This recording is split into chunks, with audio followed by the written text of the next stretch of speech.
બાળપણમાં હતા તો આપણે માત્ર એક દડો ફેંકવાનો કીધો હોય તો આપણે જલ્દીથી દડો એક સીધી દિશામાં ફેંકી શકતા નતા, પણ જેવું કેળવાઈ ગયું ધીરે ધીરે તે દડોને સારી રીતે ફેંકી શકીએ એને કેચ કરી શક્યા છે, કારણ કે તમે કેળવાઈ ગયા હવે ધીરે ધીરે.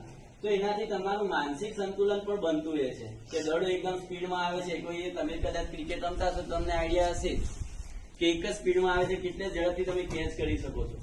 તો એ તમારું માનસિક છે, તો એ માનસિકતાથી તમારી વિકાસ થાય છે. અને બીજું શારીરિક છે. શારીરિકની અંદર તમે કોઈ પણ રમત રમી જુઓ, દોડવાની રમત રમશો, ક્રિકેટ રમો એટલે દોડવાનું પણ થાય અને દડો કેટલી ઝડપથી આવે છે એ પકડવાનું પણ થાય. તો બંને રીતે તમારો શારીરિક વિકાસ થશે. દોડશો એટલે તમારા પગ છે તો એ મજબૂત બનશે એ રીતે. તો રમતનું બંને રીતે મહત્વ છે.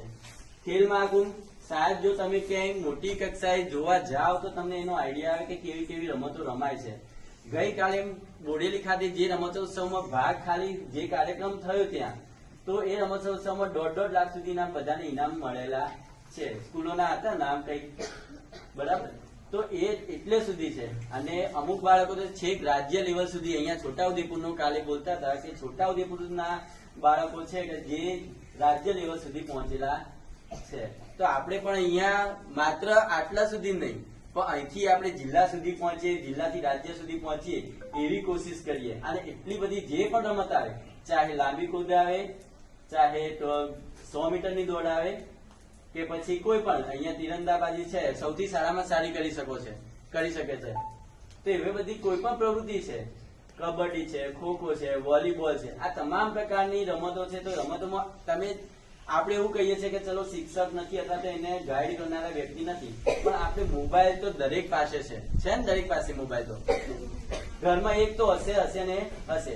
એક વાર યુટ્યુબ ચાલુ કરો અને એના નિયમો જોઈ લો, કેવી રીતે રમે છે એ જોઈ લો.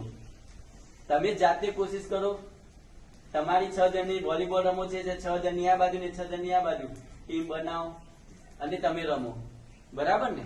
તો કોઈક વાર તમે સારી રીતે રમશો, સારી રીતે તો કઈક આગળ તમે ભાગ લેશો, તો એની અંદર જીતશો, તો તમે રાજ્ય કે જિલ્લા લેવલ સુધી તમે એના પહોંચી શકશો. બસ આટલું જ કહેવાનું હતું કે રમતોત્સવ જ્યારે પણ કોઈ પણ પ્રકારની રમતોત્સવ થાય કે કોઈ પણ પ્રકારની રમત હોય તો તમારે ઉત્સાહભેર ભાગ લેવાનો. મને ખબર છે કે હું પણ શાળાઓમાં જયારે રમત રમાડતો હોઉં, અમારા લેવલે સીઆરસી લેવલે અમારે રમતો કરવાની, પણ હું જોઉં ને કે મેં એમ કીધું ને કે ચલો ચિત્ર સ્પર્ધામાં આજે આખો ક્લાસ, પણ આખા ક્લાસમાંથી જો 80 ની સંખ્યા હોય ને